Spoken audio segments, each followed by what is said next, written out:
I was into Desperate Housewives, which is quite a bit faster actually. So what stole Mickey Mouse laptop? Podium. Going for an older female demographic. They're not really so much worried about the kids. I don't know if your kids like this show, but No.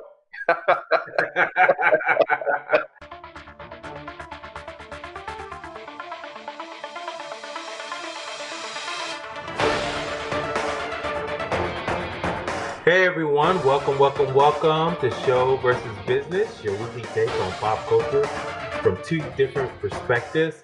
I'm your host, Theo, and on the line I have the main man himself, Mr. Benja. What is up, Mr. Benja? oh, what's going on, man? Another week in the madhouse known as California, man. Just trying to make it happen out here.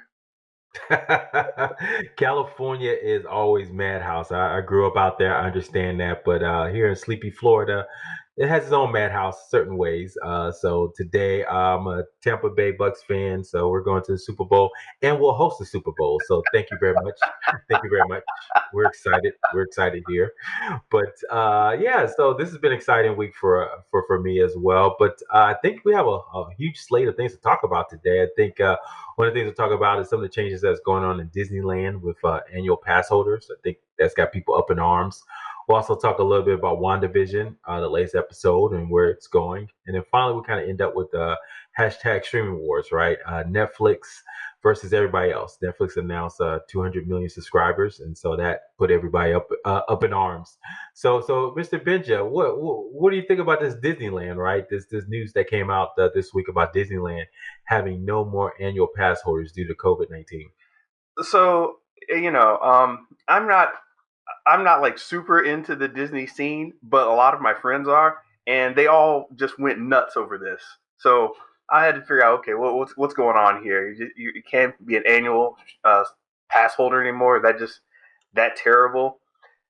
And apparently, yeah, I don't know if you know any really hardcore Disney people. You know, they plan their year around, let's go on trips, let's do this and that. We're going to go to this resort. We're going to find this attraction that we never saw before. We're going to get this special collectible from Galaxy's Edge or whatever.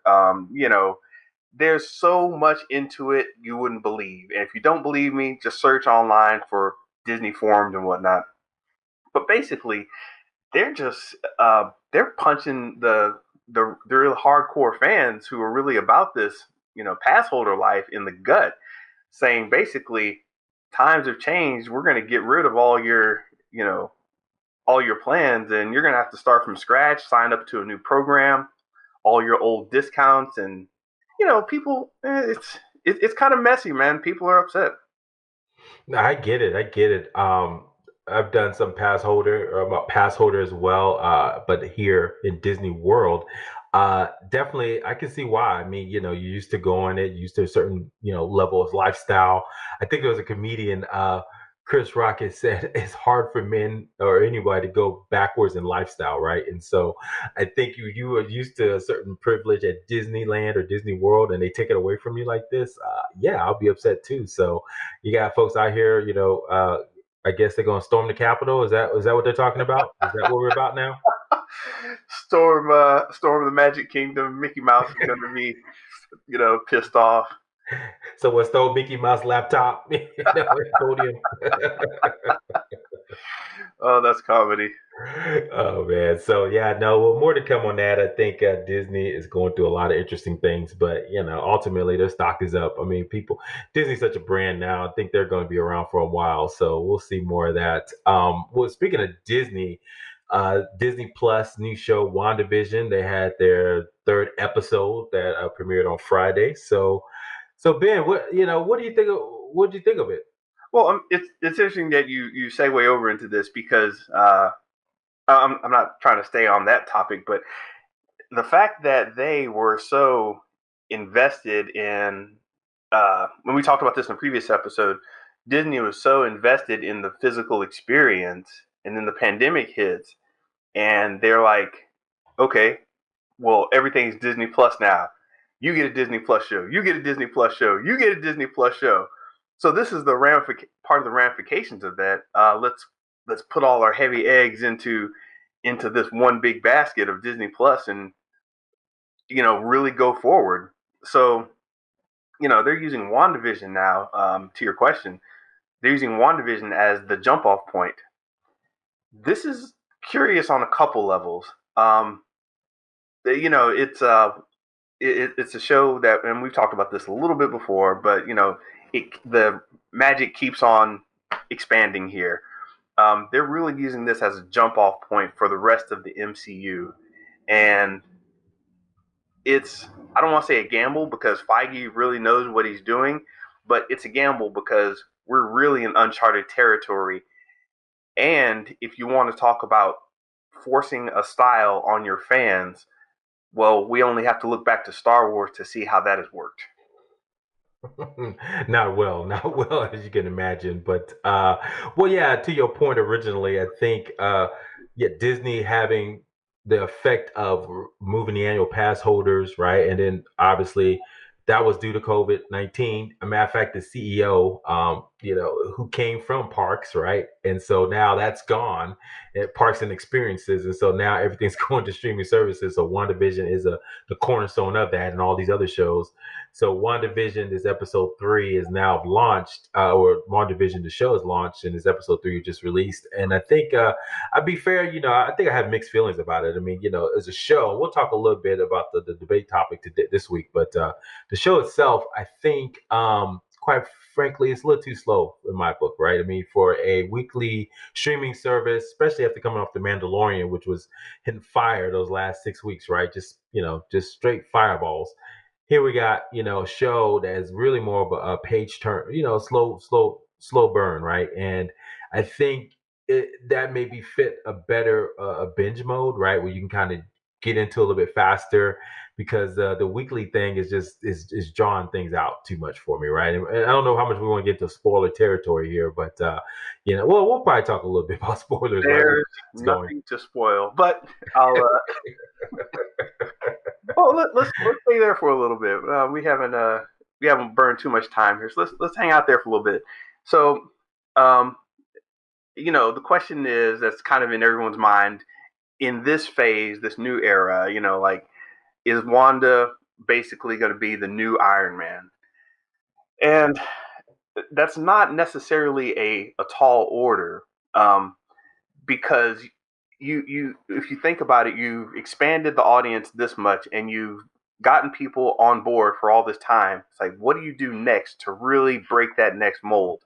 And to be quite frank, you got to start taking in other people, other factions of movie watchers and television watchers that aren't necessarily in line with the MCU. And Wanda and Vision, their whole little story is a great way to do that because those two characters tap into a different demographic.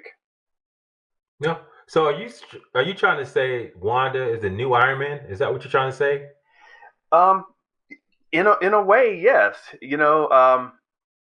It's Man, get out of here with that, man. Come oh on, get look, out of look. here with that.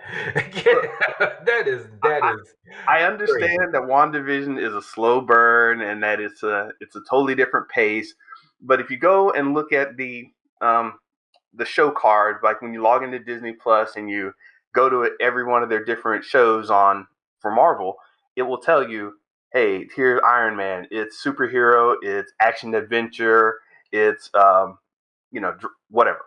If you go to Doctor Strange, you'll see that it's a show about science fiction, fantasy, magic or whatever, and they'll tell you the categories. Um, Two categories that really don't show up anywhere else are assigned to WandaVision. The first one being romance, the second one being drama, and I think the next one after that is something else. But basically, they're letting you know right off the bat that hey, this is mystery, romance, mystery, and drama. Those are the categories. It doesn't list superhero like the other ones do. So this is totally intentional that they're going for. I'll say it. They're going for an older female demographic. They're not really so much worried about the kids. I don't know if your kids like this show, but No. My daughter wants to watch it because she gets to stay up. That's pretty much it. But They have no clue what's going on. I mean, obviously there's a lot of references that go over their heads. I think this last episode was based off the Brady Bunch. It's funny, Look, if you watch those shows, the title sequences are interesting. But let's go back to the topic, right? So is Wanda the new Iron Man? So okay, I look at it as two different ways. Obviously, on the business side, I think she's just a hard sell, right? I mean, what is this character that you're selling, right? It's like it's not like a baby Yoda, or Iron Man, there's something physical, right? A lot of her conflict, it seems like, is more internal, right? I mean, and so there's no big showy things. And I think that's maybe a nature of her, being a female hero, but I think she could do more outwardly. It doesn't seem like there's a lot of outward stuff going on, and so that's kind of a hard sell, potentially to, quite frankly, maybe the core Marvel audience, which you're right is probably skewed heavily male and younger. So that's how I look at it from a business side, and then from a character standpoint, what is she, right? What is she about? I mean, you look at Iron Man, right? He is about he was a selfish, excuse me, businessman, right? Who figuratively and literally had a change of heart, right? And so that's a clear through line, right? Where you just said, hey, this guy has changed to be a better person, but also he had the heart that had to get changed because he had shrapnel almost about to kill him. So I think that is something that's powerful, and it makes sense, from a storyline, right? Any great character, it's got to be a simple story. I mean, and it's like with her, we don't even know what her powers are. I mean, what can she do? All of a sudden now she's changing reality, but when we last saw her, she was flying around with red hands. We don't know, I mean, so what is she? What is she about, man? What is going on with Wanda? This is the gamble. Does it land on red or does it land on black? It's a it's a crazy gamble they're taking. But even if you think about Black Widow, speaking of red and black, even if you think of Black Widow, her movie was supposed to be the one that kind of launched this new phase. Um, Maybe I guess they don't relate that much in terms of you know Black Widow and Wanda, but yeah, it's definitely let's get the female audience into this. And if you're talking about a large demographic and bringing them in, what this does to the community is if you can pull it off, if Disney can really pull it off like they want to, you've got a nerd fan base that has basically, just doubled. If you can really put these female characters, these, you know, witches and fantasy, that's definitely more in the realm of what more females will get into. Um, and it just skews that way. So when I say, when you say is the new Iron Man, um, yeah, well, yeah, but not to the dudes. To the dudes, I don't know what we've got coming next that's gonna take Iron Man's place. Winter Soldier, maybe. You've got Shang Chi, maybe, but who's going to be that one character that kind of brings everything together? And right now, it's looking like Wanda. So I'm here to see how that gamble plays out. Hopefully, well, because I invested a lot of social capital in propping up the MCU.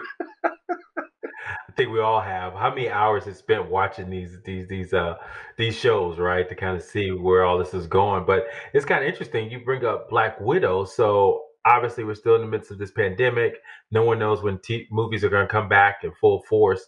It's interesting. Disney still has not said anything. I've already seen movies getting pushed back that were supposed to come out in the spring, early summer, right, to late fall. So are they going to push back Black Widow again? And it seems like, I mean, I've heard rumors that Black Widow is such a key component of the future of Marvel Universe. But how can it be when, to your point, if Wanda still is the linchpin of all this, right? So it's going to be interesting because that's the rumor that there is something in there that is going to, like, change our perspective of what's happening in the Marvel Universe. But going back to your original thought, I think my question with Wanda is my issues with Wanda is like everything's defined about her being a woman, which is great, but what other things are part of her character, like the things that she's struggling with. Obviously, she wants to be a mother.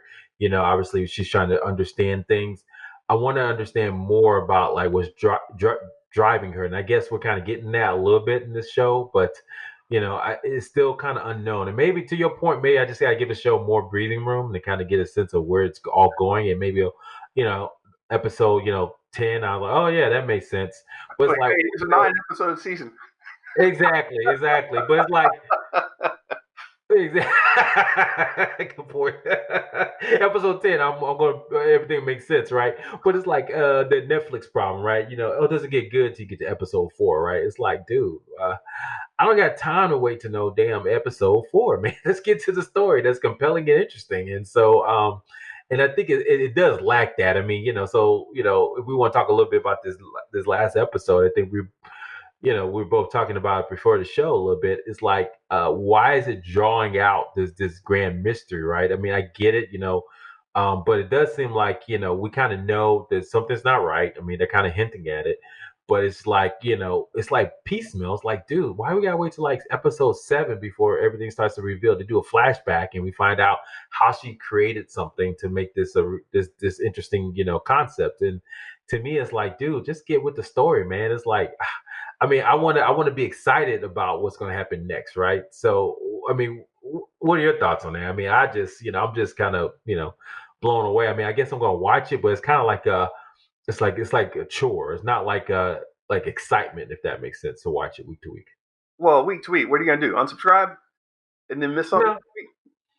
No, no, but And I mean, literally, I was not rushing. So Mandalorian came on. I mean, 8:30. Appointment viewing with my kids, right? But now I'm like, I can wait till Saturday morning. I can wait till Sunday. Oh, it's like Tuesday afternoon. Oh, I forgot WandaVision. Let me go watch it, right? So, where's that propulsive storytelling that's going to make me want to come back to it? So, I'm you know, going to go ahead. you know what's interesting? The compulsive storytelling. And I'm a dude here, so I'm not really used to this idea of you know um, doing a lot. Well, I've already fucked it up. I'll just go ahead and say it. The the idea of watching a show because of how you'll be able to talk about it and break it down, Hmm. that's something new. And a lot of female centric shows, a lot of shows that are written for women are based on that. I was into Desperate Housewives, which is quite a bit faster actually. Um, and a lot of wait, you laughing at my Desperate Housewives? Deep cut, boy, deep cut. I love Yeah. it. So, but the show style is different, where the part of the show is going around finding out. Wait, who was that? Wait, what happened here? Wait, what was this about? And there's a lot of talk and discussion about the show, and I think that they intended it that way. You know, to I like kung fu movies and all that. So to the disappointment of those guys or that side of me, yeah, too bad you're not going to get all this craziness right off the bat. But we're going to put all these little seeds here and there. We're gonna expect people to. I mean, think about it. You're on Disney Plus. You have to have access to the internet to have Disney Plus. So they're kind of assuming that people are going to be sitting around talking. Um, there's a whole economy now on YouTube based around the reactions, the reviews right after the episode is released. So I think people are having so much fun with it. I think that this is part of that gamble. Let's see how far we can push it, and that's actually what's entertaining to me. Truth be told, I kind of dozed off a bit in WandaVision and had to rewatch it. Um, so there's that.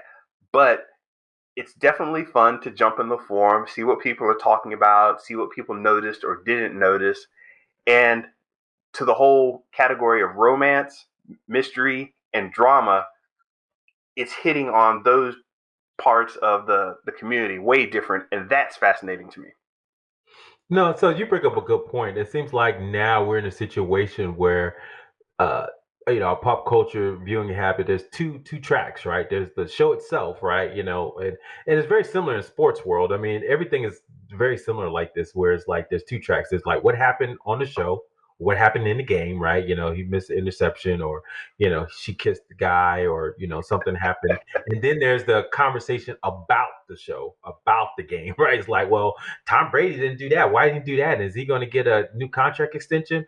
Or, Wanda Vision? What does this mean in the concept of MCU, and how are we going to discuss this, and how does this relate to women? And so, so to your point, you're saying the second track is more interesting in WandaVision, right? Which I would debate that. I would say that I've seen shows that do both very well, right? You can have a great show, and it does drive, the outside conversation. But then I have also seen the opposite, where there's a great show, but no one's talking about it, right? Like there's Yeah. a show I just recently watched. I put it on our Instagram page, SnowPiercer. I don't know if you watched that yet, but man, that show, that first season, once again started slow, but it ended freaking amazing. And it was like, dude, no one talked about the show ever. I mean, and so I was looking online for it. It's like no one was really talking about it. But so, I think, but something like The Mandalorian have both, right? And I think that's the more powerful thing. And I think that's what Disney's striving for. I just don't think Wanda is the character and the vehicle to do so, right? I mean, at least right now. I mean, because like I said, there's not a lot of action. It's more, like I said, like you said, this is romance drama. It's more of that kind of story in a 30-minute, 22-minute, format. So it's kind of like, what's going on here? What am I excited about? And so that's what I'm struggling with WandaVision, right?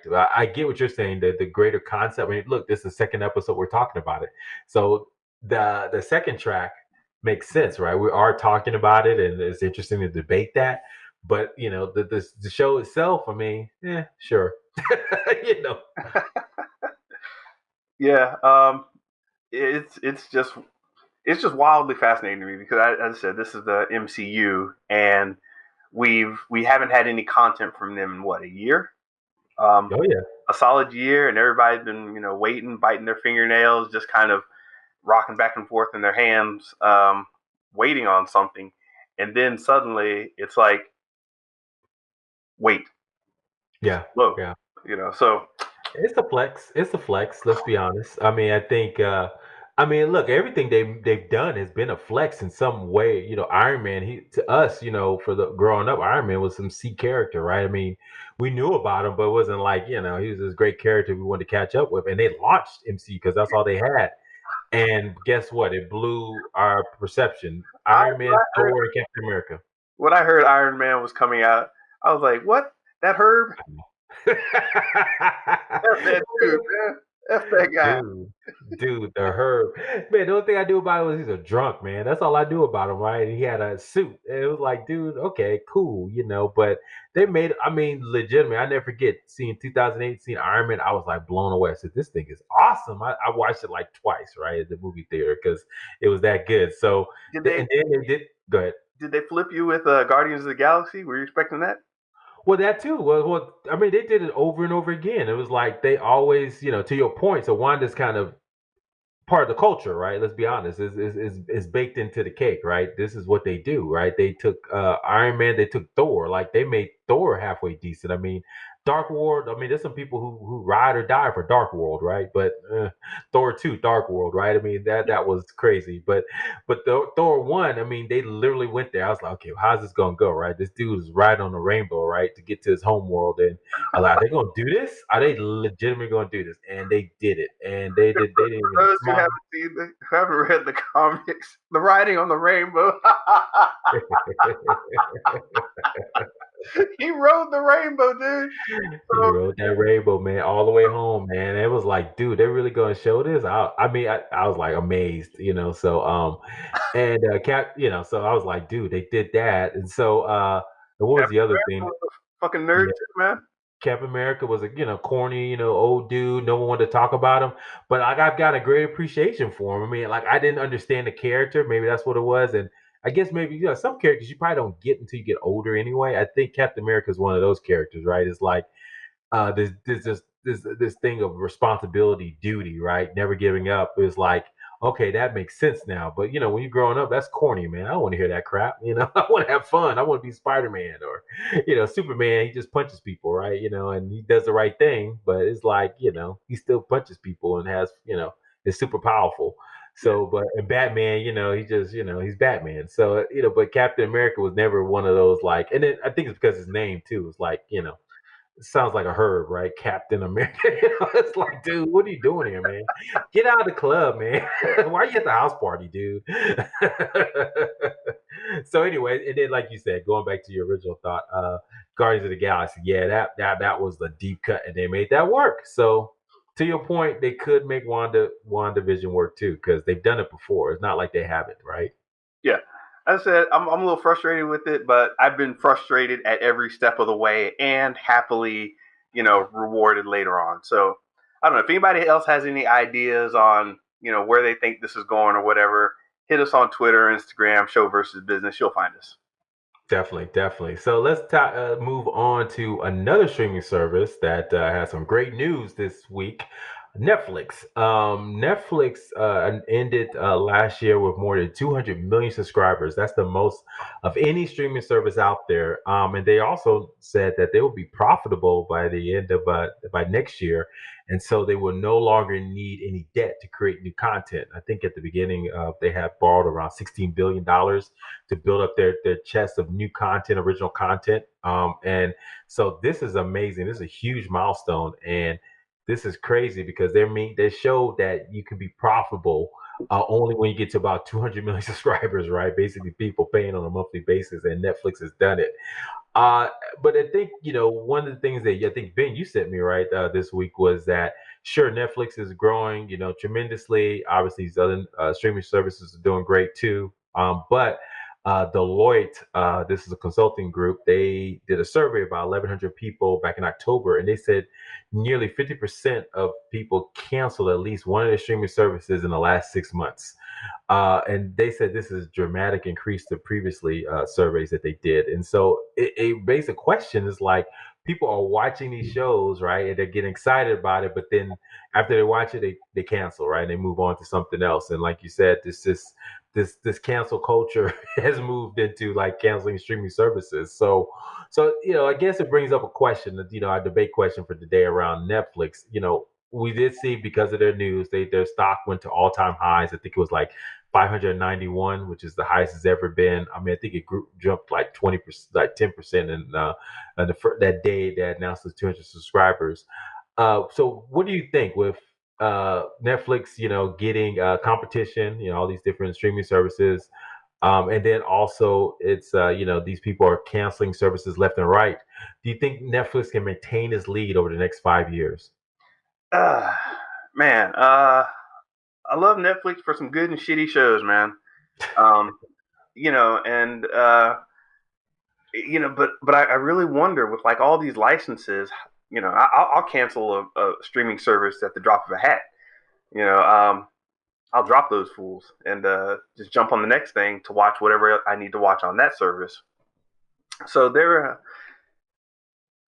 strategy here, I don't know. It doesn't seem to be playing out for them, and I'm wondering, do people need this service? In fact, I'm trying to plow through stuff right now so I can drop Netflix, and I went into The Witcher. It was I'm like, Henry Cavill, why the hell did you decide to put your eggs in this basket instead of buddying up more with the DCEU? And I'm like, shit, I can just jump a couple episodes ahead, see if anything got better, and then just dip. So I looked at their anime offerings, nowhere near as good as Funimation. So I got to drop Netflix for animation, and it's cute, but I don't know how long Netflix can last. I don't know how many good and shitty shows, so bad it's good shows that you can put out there to keep people. So, as far as quality goes, I don't really love Netflix like that. Man, Netflix is like, peanut butter and jelly,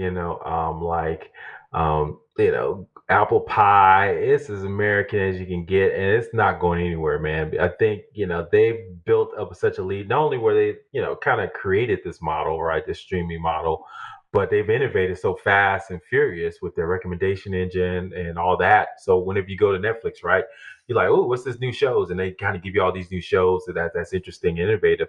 They built this industry right when there was nothing here, and I think they have such a far ahead lead that this their strategy is huge. And then this announcement that they have already got 200 million subscribers and can be profitable, that's huge. I mean, think about that. That means they can create their own content. If from now until the end of time because they don't have to borrow money anymore to create it. And I don't know if you saw that they just announced that they're going to release. So I think everybody was up in arms that HBO Max is going to release they're going to release like 12 new movies. Look at these movies you can saw in the theater. Ooh, wow. They had did you see that? They had a commercial advertising of all these Hollywood stars. Like, look, Netflix is number one and Holly Berry's doing her first directorial debut. And, Lin-Manuel Miranda, he's doing his show. And they got 70 new shows coming out next year, right? They just dropped it and said, boom, now what? Who can keep up with us? So they got so much content, so much crap that they're doing that's like no one's gonna catch up to them. And so they're from a business standpoint, they're gonna just eat their lunch. I mean, no one's gonna catch up to them. And I think Netflix is just gonna be the ones. If we had to choose, three services, Netflix is gonna be the one that everyone always chooses. Just gonna have it, right? Just have it around. That's how I think. So I've got 4 services right now, and as I said, I jump in and out. I've got Disney, I've got Funimation for all my anime, and I've got HBO Max. As I said, I am plowing through content as fast as I can on Netflix so I can drop it. I like what they're saying, and I suppose it makes a lot of good business sense. With hey, we've got all these stars and they can do their own. But whatever they're doing, and I know some of the things they're doing behind the scenes, the way they set up their shows and the way they do their offerings, it doesn't lend to creating a good, solid, quality product. And the last time they got me, and the first time I started really thinking about this, was when Bright came out. I don't know if anybody remembers Bright. Oh yeah, I remember Bright. That's the Will Smith. It was a good concept for a show. It was. How did the concept roll? What was that again? Yeah, so basically, these everything we knew in medieval times was real. So, you had orcs, you had, fairies, but but the orcs were like thugs, like gangsters, and the fairies, they were like, the elite, so it's kind of like if I guess Lord of the Rings was set up in Compton. And, that's basically I love it. that's how I would pitch it, right? So look, I got this show. So you, What if we take Lord of the Rings and we just put it in the middle of South Central LA? That's pretty much you get in your elevator and do your pitch, and the guy's like, "Hey, what's your show about?" All right, imagine Compton, right? And then imagine Sauron. Like what? it's just Sauron. Yeah, man. So that show, it wasn't even good and shitty. It was just shitty. Um, But great concept, you're right. I mean, because when you watched it, it was like, I mean, literally, because Will Smith probably got a shitload of money, right? They must have put the wheelbarrow in front of him and say, "Hey, just do this movie, man." He said, "Okay, cool. I'll be on Netflix bandwagon." And I mean, and you could tell there was some thought that put into it, but it was just, it was missing a lot of good stuff, right? To kind of make it. To be fair, that is a really solid idea. Where do you go with a world that a modern day world that still has orcs, fairies, gorgons or whatever, gargoyles, etc., dragons in the modern day? How does that world play out? And creatively, I just don't think they had the heft to lift that and keep it going. And that's kind of Netflix's model. We can get things out quickly and put stuff out fast, and we're producing our own thing. I still haven't heard anything about the what's the dude's name who was Mylar Miller World. Yeah, you're right. You sure did. They did buy a bunch of that crap. He's got some. He's just got a lot of high concept movies and comic books.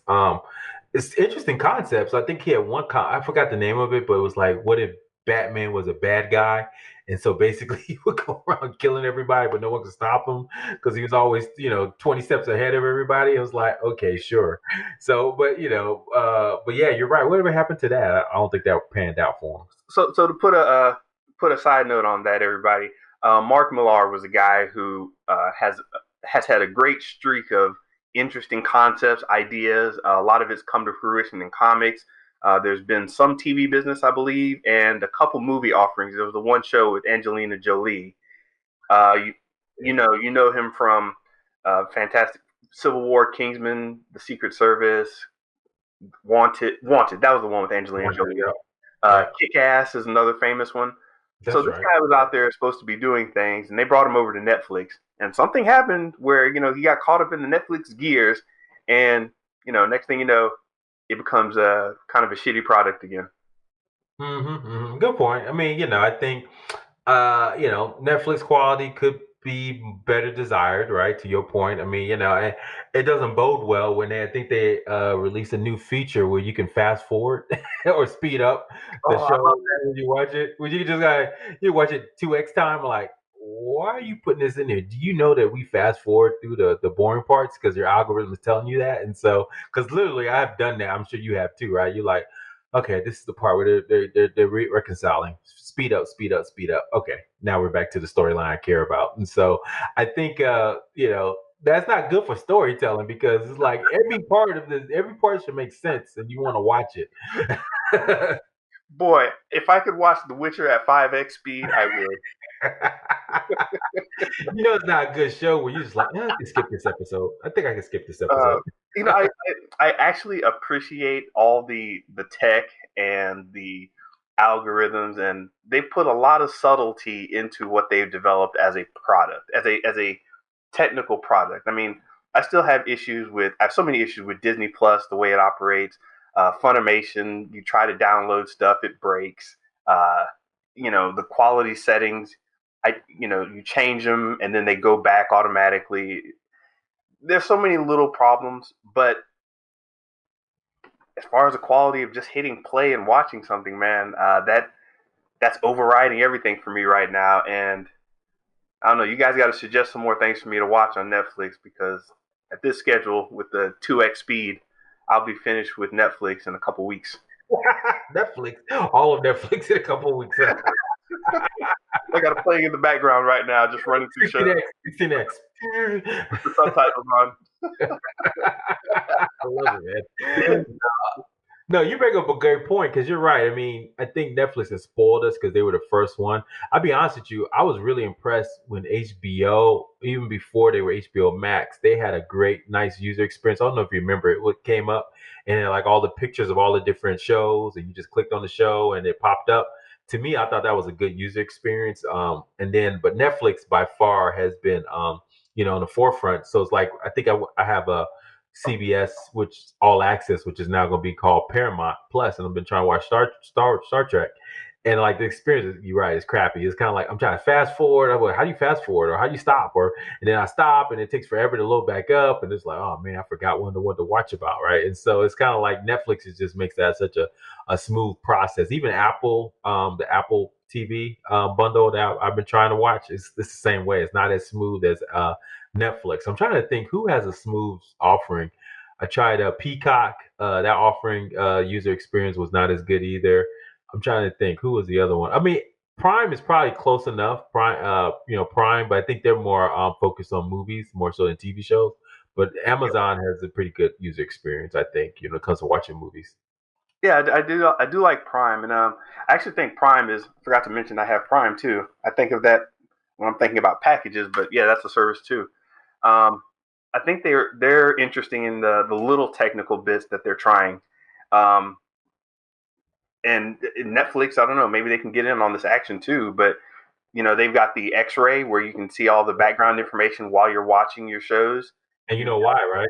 They bought IMDb, so it makes it Yeah, easy for them to integrate that. very very good point. And when new shows come out, like when The Boys came out during Comic Con of last year, this kind of blew my mind actually. The fact that nobody else was really connecting these dots. But when The Boys came out last year on Amazon Prime, and they forced it into a weekly schedule, I was still there for it because good show. Yeah. But I clicked on it, and right there was a icon somewhere. I forgot exactly how it was presented or how it stood, but it was like, hey, Comic Con exclusive something.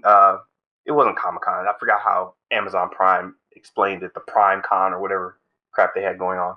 But you clicked on it, and for like the opening 2 weeks or whatever, or some period of time, you had access to purchase, special exclusive the boys merchandise. Yeah. You get some little toys, you can get some T-shirts and things like that.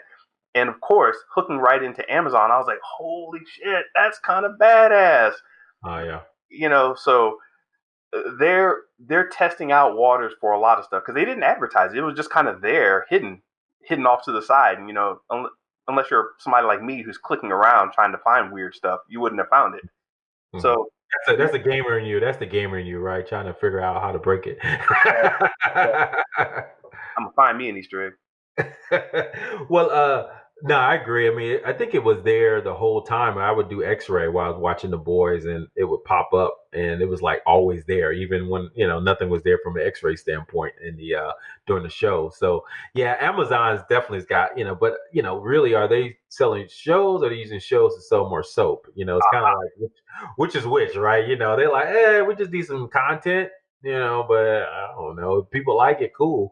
But as long as they buy soap, we're good, right? So it's kind of like it's going back to the original purpose of TV, right? Which is soap opera, selling soap or selling content, right? So Amazon's that traditional, like, hey, Netflix is solely purpose is all it's doing is selling, content. So I think that's going to be interesting to see how that play. I definitely think there's going to be a collision because Amazon has some big aspirations, but I don't know. I think they may because I think they bought the Lord of the Rings show, right? Or they're gonna have a Lord of the Rings show that's coming out, and because Jeff Bezos was tired of losing. But who knows when that's coming out? But it's like, do they really? Then they were doing Remember they were doing original shows for a little bit. Like they got the was it a marvelous Mrs. Maisel? I haven't watched that too much. I heard it was good though. And then of course the boys, and then they got some, they had some Oscar winners. Remember they had bought some, so it's kind of like they're all over the place. It's like, what is Amazon about? Huh? Coming to America. Yeah. Oh, yeah. That's right. Coming to America, they'll buy stuff or produce it. And then, like, my wife was telling me, oh yeah, anybody can have a movie on Amazon. She said, look, and she showed me some movies. Like, looks like you and I made them, man. It's like it's like a documentary. That's disturbing. That part of it. I've seen some clown ass stuff. I'm like, what the hell is this? It's like that weird part of YouTube that you end up on. You know, But you want to see some real weird stuff? Roku. Anybody can have a Roku show. You ever seen that?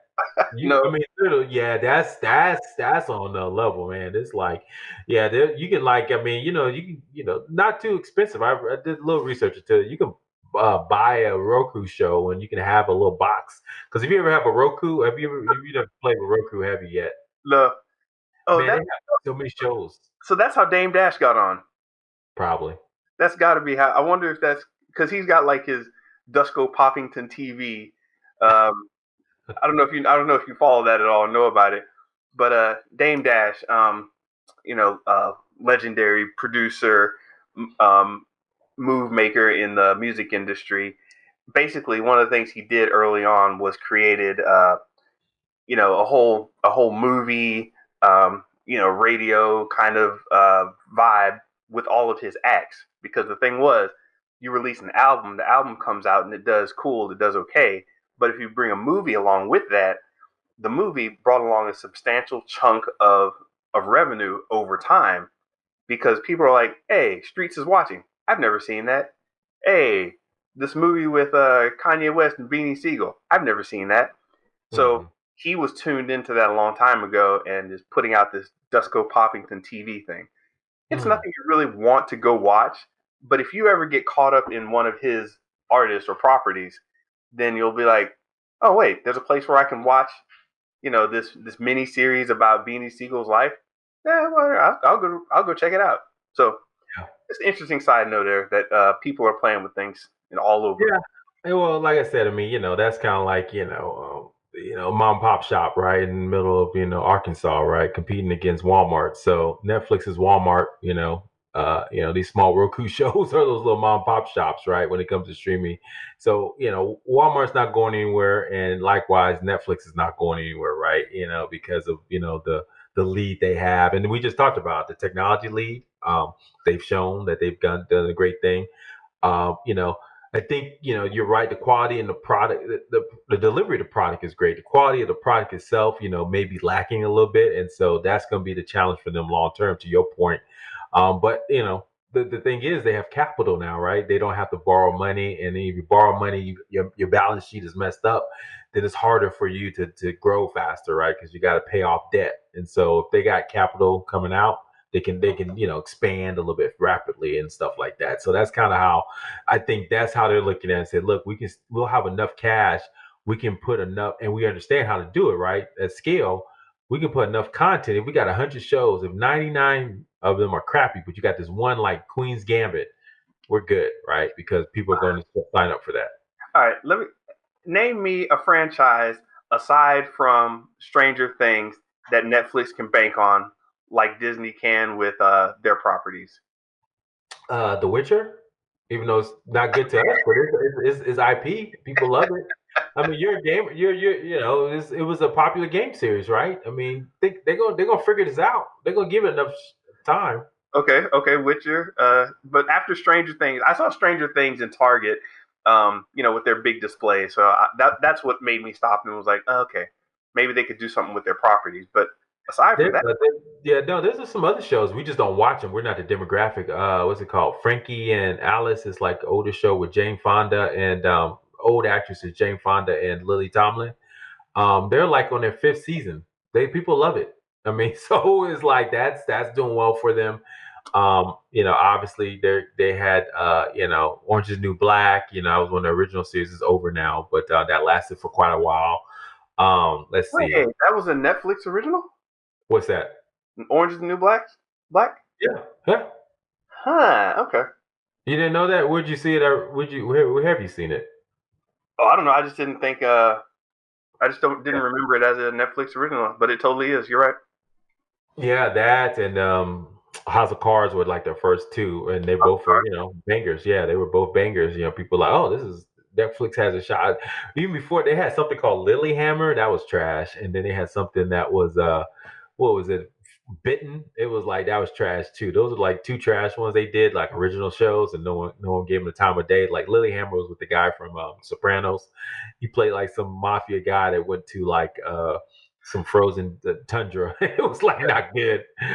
And then they start getting into like these more, better show. And the thing they did was they kind of took off the beaten path, like, Orange is the New Black and stuff. And then they purchased, then they did a lot of things where they would go with shows that were canceled and they just bring them back, like that one show Lucifer, right? They brought that back on Netflix, and they were like, "Hey, let's just keep this party going," right? So it's kind of interesting. Netflix tried all kind of different things, and before they kind of really got into their whole original slate, and I think when they really got going with the original slate, and obviously their biggest hit was Stranger Things, right? But like you're right. So I mean, Witcher. I'm trying to think. I mean, Queen's Gambit was great, but I don't think that's coming back. I guess Cobra Kai. They bought it though from Yahoo. That might be their next big hit, right? I think they're going to have a couple more seasons of that. They might even try to spin off a couple of other things. We talked about that, right? The Miyagi Do Yeah. universe or Miyagi verse. Yeah.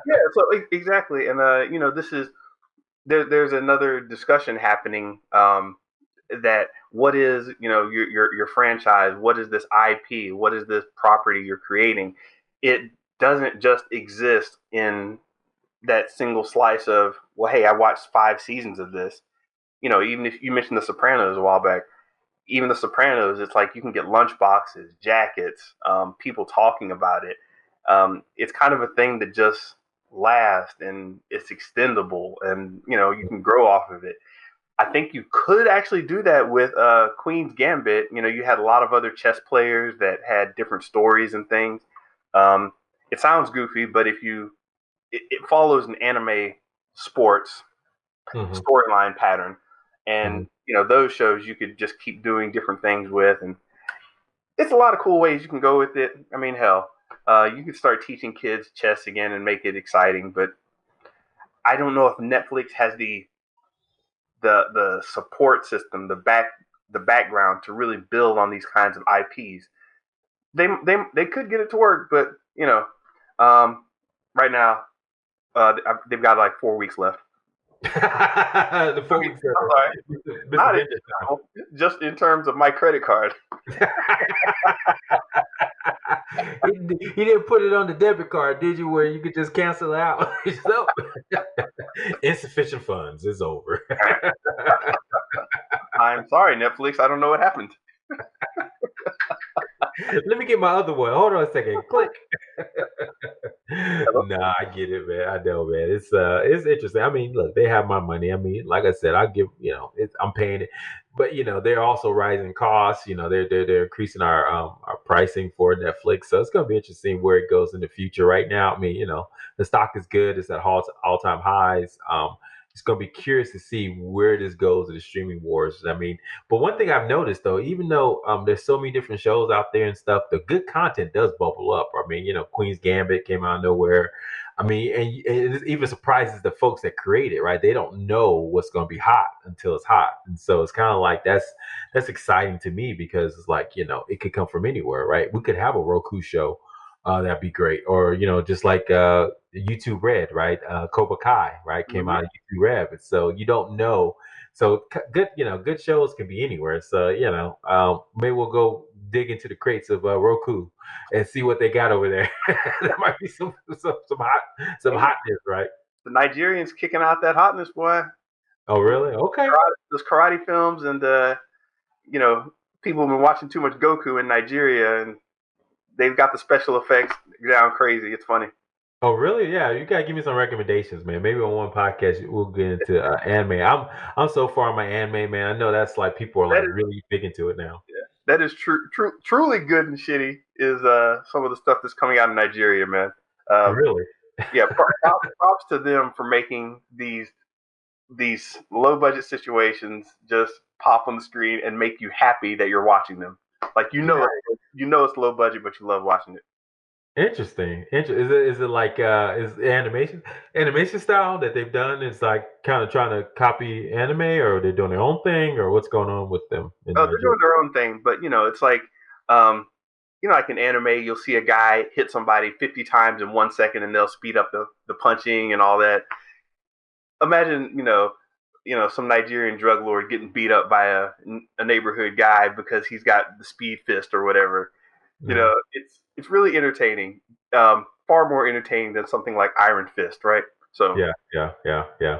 Well, definitely send me some recommendations. Maybe we'll do a deep dive on some of that stuff. I know a lot of folks are still, I'm so far behind my anime. I was talking on this one one show, what content creators clubhouse event, and he, I was going back to Fist of the North Star and Akira. I know I was old school, but I was telling him, and I think you were there when we did this. Remember they had a live action version of Fist of the North Star, and we were so hyped. I'm Remember surprised. that? Yeah, I'm Uh-huh. surprised it's not on Netflix now. I saw the anime. We was so hyped when it was coming out, man. And that thing was trash, man. It was straight Uh, trash. But we was so hyped though. We like, oh, I wonder how they gonna do that scene. And it was like, not good. you're And already you're already dead. yeah, that's right. That's right. That was the scene. I forgot. You gotta turn around. You're already dead. What are you talking about? Ugh, big old forehead. Yes, I gotta watch that scene. Maybe I'll post it on the IG, man. I'll find it because that was you're right. I forgot that. Oh my god, that's a deep cut. And then remember, I think wasn't Spike Lee was supposed to try to was it Spike Lee or somebody was trying to do Akira? Remember? There was like a lot of rumors about they were going to do a live action version of Akira and or Americanized version of Akira, and it's just never panned out. So anyway, these and then they're supposed to do what's it called Cowboy Bebop, right, with John Cho, and I think Yeah. that's supposed to come out on Netflix. So we'll see. Anime, maybe we'll talk about that another time because that'd be interesting to see where it's going. Shout But out to anyway, man. So what's that? Old boy. Oh yeah. So yeah, give me some good recommendations. So with that being said, was anything else, man? How's you excited about anything for next week? Man, I'm still just doing my thing, getting back into my pop art vibe. I just made a little test painting right here of I tried to make a picture of Venom in as few pixels as I could. So I'm back on my painting kick, and all the popular arts here are feeding me. So I'm in for whatever's happening, but nothing special I'm looking for. Well, I don't know. DC Infinite, maybe we'll talk about that a little bit. We'll see what's going on with those guys over there before they fuck something else up. Yeah, it's always something interesting to talk about. I'm kind of interested. Go check out SnowPiercer. It starts Monday tomorrow. Yeah, go check out that first season if you can find it on the internet. It's on HBO Max, but it starts off slow. If you watch the movie, I don't know if you saw the movie, but it was weird. Definitely weird movie, but interesting. And it's just basically set on a train in the future when the world is iced over, and basically they have class systems. Just very interesting, how the people in the lower classes are revolting against the upper classes, and they fighting through the train. And the first movie, Chris Evans, Captain America, was in it, and really I good movie. realized that I watched the movie, but I didn't make that connection. Yeah, matter of fact, it came out the same time like Transformers 3 came out. I never forget that. So I'm not gonna watch this crap. I will not watch Transformers 3. And so I had to purposely go find Snowpiercer, the guy who won the Oscar for what's it called? Parasite. Did you watch Parasite? No. Yeah, that was a good movie. So I'm gonna butcher his name, but he definitely is a great, director. Got first foreign film to win Best Oscar. Or best movie from the Oscars. So definitely go check it out. Snowpiercer. I think that I'm excited about that. Obviously, WandaVision. We'll probably talk about WandaVision, maybe not about the conversation about WandaVision, maybe not about WandaVision directly, but we'll see. So those are kind of two things I'm excited about this week from a pop culture standpoint. So with that being said, everyone, thank you for your time today. I appreciate it. Once again, listen to us on Spotify, Apple, wherever you listen to podcasts. Hopefully you find this enjoyable. Follow us on IG at Show versus Business. We're going to have some other content up there shortly. Follow both of us. You can follow me at Theo at 1215, and you can follow Ben at Mr. Benja on IG and Twitter and all those accounts. But thank you guys for the time. Talk to you next week. Peace. Thank you for listening to Show versus Business, your weekly take on pop culture. Please subscribe to this podcast at Apple, Spotify, Stitcher, or wherever else you listen to podcasts. Please like and subscribe to our Instagram page, Show versus Business, to get exclusive behind-the-scenes takes and upcoming episodes. Talk to you next time. Finish him!